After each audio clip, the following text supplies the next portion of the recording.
Donald Trump আজকে মোটামুটিভাবে ৩-৪টা কাণ্ড ঘটিয়েছেন।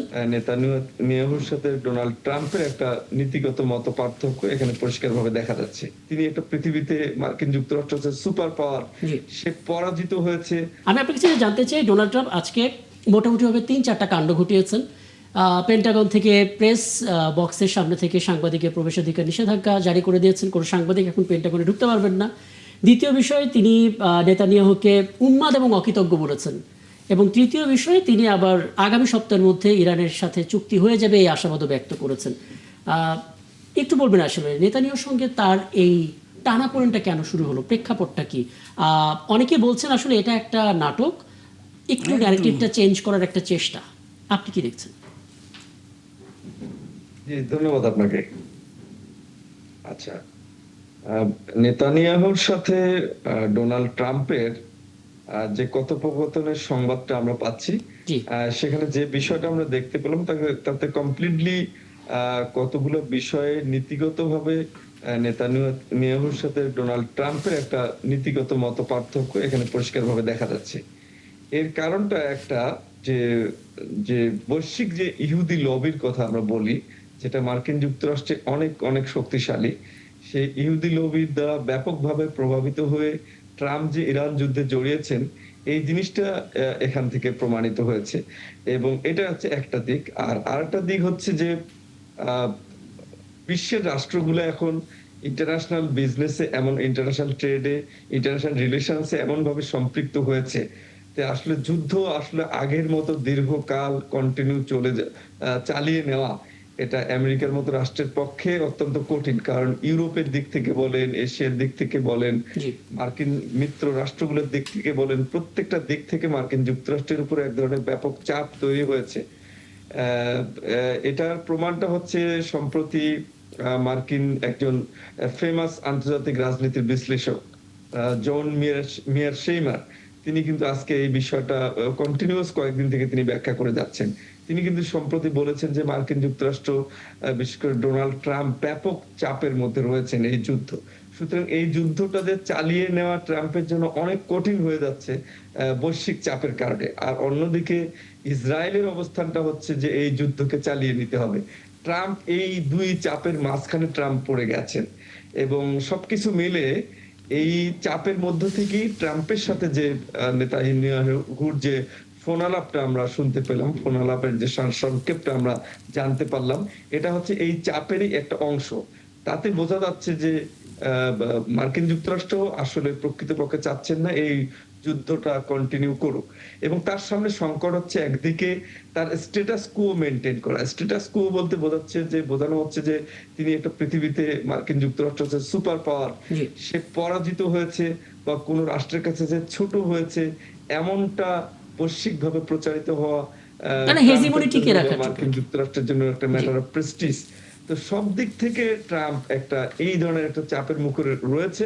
এবং এই চাপ থেকেই মূলত নেতানিয়াহুর সাথে যে আলাপ আমরা দেখতে পেলাম, এটা হচ্ছে সেই চাপের একটা অংশ। অংশ মারুফ জি, কিছু। আজম ভাই, আমার আমার একটা প্রশ্ন আছে আপনার কাছে। আপনি যে কথাটা বললেন যে ক্লিয়ারলি বোঝা যাচ্ছে যে এই মুহূর্তে ডোনাল্ড ট্রাম্প এই মার্কিন ইহুদি লবির যে একটা সম্পর্ক, ওই যে একটা গাঁটছড়া আছে, সেখান থেকে উনি বেরিয়ে যেতে চাচ্ছেন সম্ভবত। বিকজ নাহলে নেতানিয়াহুর সঙ্গে এই ধরনের কথাবার্তা বলা একটা কেমন যেন আনপ্রেডিক্টেবল মনে হয়, যদিও ট্রাম্প নিজেই খুব আনপ্রেডিক্টেবল, সকাল বিকাল নানা কথা বলেন। তারপরে এখন এটা নাটক কিনা বা এটা এজেন্ডা সেটিং প্রসেস কিনা আমরা জানি না, অপেক্ষা করতে হবে। তারপরে এই বক্তব্যটা বা ভাষণটাকে যদি আমরা সত্য বলে ধরে নেই, তাহলে কি আপনার মনে হয়, কারণ আমরা যতটুকু জানি মার্কিন যুক্তরাষ্ট্রে ইহুদি লবি যে পরিমাণ শক্তি নিয়েছে, আমরা যদি ধরেন বার্নি স্যান্ডার্সের পরিণতি দেখি, উনি তো এই ফিলিস্তিন নিয়ে কথা বলে নির্বাচনই করতে পারলেন না, উনি অনেক দূরে গিয়েছিলেন।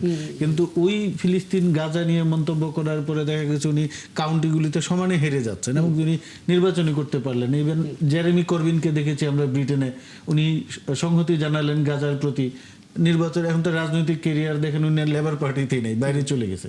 তো আমি যেটা বলতে চাচ্ছি যে এটা যদি আসলেই বলে থাকে এবং যে ধরনের ভাষা বা শব্দচয়ন ডোনাল্ড ট্রাম্প করেছেন, আপনার কি মনে হয় উনি তাহলে মেয়াদ পূর্ণ করতে পারবেন?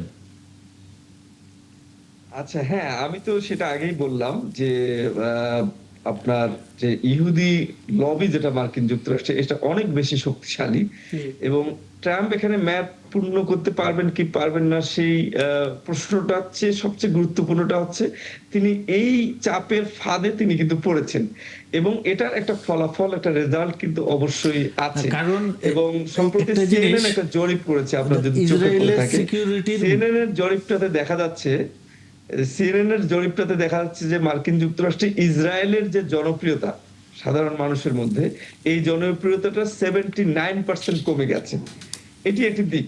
সুতরাং অতীতের সময়গুলো থেকে আমরা যদি এটাকে কম্পেয়ার করি, তো আস্তে আস্তে এই জিনিসটা কিন্তু কমে আসছে, অর্থাৎ অর্থাৎ ইহুদি লবির যে শক্তি এইটা কিন্তু হ্যাঁ, সময়ের সাথে সাথে কমে ব্যাপকভাবে আসছে। যে আপনি কি প্রতিনিয়ত একটা বাড়ছে একটা বিষয়টা বিষয় এমন নয়। একটা বিষয় কি আপনি একমত হবেন? অনেকে এটা বলার চেষ্টা করছেন, যেহেতু বিশ্বকাপ শুরু হচ্ছে, যুক্তরাষ্ট্রের একটা প্রয়োজন ছিল এমন একটা যুদ্ধ বিরতি অবস্থা, কিন্তু তারা সরাসরি এই কথাটা বলতে পারছে না, কারণ তাদের যে প্রেস্টিজ যেটা আপনি বললেন সেটা খর্ব হবে বিধায় তারা একটা ড্রামা করছে নেতানিয়াহুর সাথে কিছুটা এরকম টানাপোড়েন তৈরি করা। আমি একটু যুক্ত করতে চাই, যুক্তরাষ্ট্রের গ্লোবাল পাওয়ার হিসাবে উত্থান এবং ইসরায়েল রাষ্ট্রের প্রতিষ্ঠা এটা কিন্তু খুব কাছাকাছি সময়ে, প্রথম বিশ্বযুদ্ধের পরে 1930-এর যে ইকোনমিক রেসেশন, এরপরেই তো আপনার যুক্তরাষ্ট্র গ্লোবাল পাওয়ার হিসাবে একটু আস্তে আস্তে আবির্ভূত হওয়া শুরু করলো।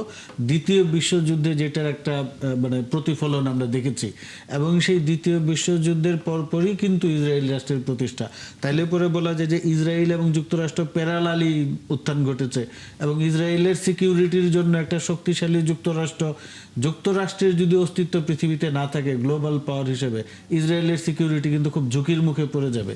তো সেই জায়গায় কি ইসরায়েলের যে লবি, তারা তো চাইবে না যে যুক্তরাষ্ট্র দুর্বল হয়ে যাক, এবং সেক্ষেত্রে যদি তাদের কাছে মনে হয় যে যুক্তরাষ্ট্রের নানা জায়গায় তাদের পরিবর্তন বা শিফট করা লাগে, তাহলে তো সেটা করে ফেলবে তারা। ছোট করে সবশেষ মন্তব্য। জি জি, এটা তো খুব সুন্দর করে বলেছেন আপনি। দুইটা মানে ইনসেপারেবল একটা এখানে রিলেশনশিপ একটা ডেভেলপ করেছে, মানে একটার অস্তিত্ব মানে অস্তিত্ব আরেকটার সাথে জড়িত আর কি, বিষয়টা এরকমই দাঁড়িয়েছে। তো এটা একটা বাস্তবতা। আর পাশাপাশি এটাও একটা বাস্তবতা যে আপনার সুপার পাওয়ার একটা কতদিন পৃথিবীতে টিকে থাকবে সেটা আজীবনের জন্য নয়, এবং সুপার পাওয়ারের জন্য যে চ্যালেঞ্জ আবির্ভূত হয়েছে এটা সুস্পষ্ট রূপে আমরা কিন্তু দেখতে পাচ্ছি। কারণ আপনি দেখতে পাচ্ছেন যে ইরান বিষয়ে যে হুমকিগুলো আমরা দেখেছি, মার্কিন যুক্তরাষ্ট্রের যে পজিশন গুলো দেখেছি, এই পজিশন গুলো যতটা কিন্তু যেভাবে ঘোষণা করা হয়েছে, কিন্তু বাস্তবে আমরা কিন্তু তার রিফ্লেকশনটা সেভাবে দেখিনি। আমরা পারমাণবিক বোমার হুমকি দেখলাম, আচ্ছা। আমরা ইরানকে শেষ করে দেওয়া হবে, নিঃশেষ করে দেবে, ইরানের নৌশক্তি নেই, ইরানের মিলিটারি পাওয়ার নেই, এই ধরনের কথাবার্তা কিন্তু আমরা বলতে শুনেছি মার্কিন যুক্তরাষ্ট্রকে। কিন্তু ইরান থেকে ঘোষণা দেওয়া হচ্ছে যে তাদের যে সক্ষমতা, এই সক্ষমতা যুদ্ধকালীন সময়ের চেয়ে এখন তারা আরো বেড়েছে। হ্যাঁ, এই কয়েকদিনে আমার তারা হাতে বাড়িয়ে সময়টা একেবারেই নেই, রাত 1টার খবর শুরু হয়ে যাবে। কিন্তু তারপর আমরা যেটা বুঝতে পেলাম, ইরানের সবচেয়ে বড় শক্তির জায়গা যে তাদের তথ্যগুলো মানুষ জানে না।